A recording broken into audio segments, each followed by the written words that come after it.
Ladies and gentlemen, fast am I, good afternoon. My husband is so sorry that he cannot be with us today on this extremely special occasion, but he sent me here armed with a copy of his speech to read out on his behalf. Just before I begin, I'd like to thank you all for your warm welcome to the Isle of Man, with particular thanks to the little people, whom I was careful to greet as we drove past Fairy Bridge. And now from the King. I'm desperately disappointed not to be able to join you today as we celebrate the conferral of city status on Douglas here on the Isle of Man. I'm grateful to Her Majesty for being prepared to read my words today, and sincerely hope that Manannán packed his cloak away to enable my dear wife to land at Ronaldsway from the adjacent isle this afternoon. As we mark the bestowal of this honour on your time, we might reflect on this new city's deep and proud history. It was first mentioned as far back as 1192 in the monastic chronicles of the Kings of Man and Isles, and again in 1313 when Robert the Bruce, King of Scotland, spent a night at the RARNLI outside Douglas on his way to seize Castle Rushen. As a port, it has played a key role in the development of the Manx people as a seafaring nation. In the island's early days, it thrived on the smuggling trade, and Argana became a popular watering place and recommended destination for runs ashore by Royal Navy personnel. More civic-mindedly, this is of course the birthplace of the Royal National Lifeboat Institution, which was founded here in 1824 by Sir William Hillary, fulfilling his vision for a service dedicated to serving lives at sea.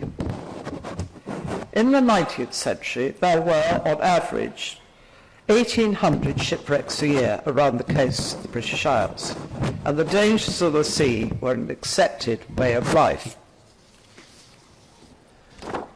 Thanks to Sir William Hillary's determination and significant foresight, the RNLI has saved over 144,000 lives since its inception, and there is much to celebrate on the island in its 200th anniversary this year.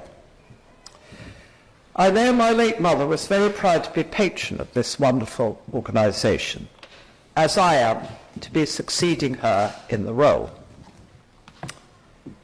Douglas was, of course, not always the seat of political power that it is today. Castletown was the island's capital until 1869, when Townwall, the world's oldest continuous parliament, moved here. This marked a time of growth and expansion, when the town was becoming a popular tourist resort. It was during this era that Douglas Council was established.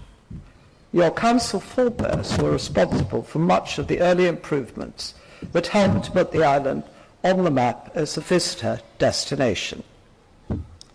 Indeed, as the Isle of Man has grown into a modern international finance centre, Douglas Bay, with its sweeping seafront and horse trams, still reminds us of its Victorian heritage.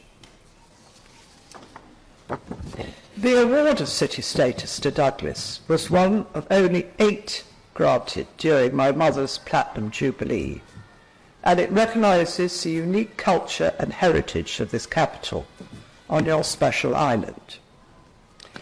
You now have your own cathedral, which holds the newly designated co-cathedral status with Liverpool's Metropolitan Cathedral of Christ the King.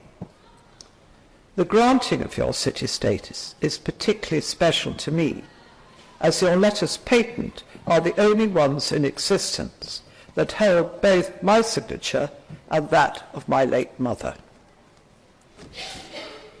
Therefore, ladies and gentlemen, as you mark your well-deserved status as one of the newest cities in the British Isles, and the only one of the Crown dependencies, I would like to offer, on behalf of my wife and myself, my heartfelt congratulations and my very best wishes for the future.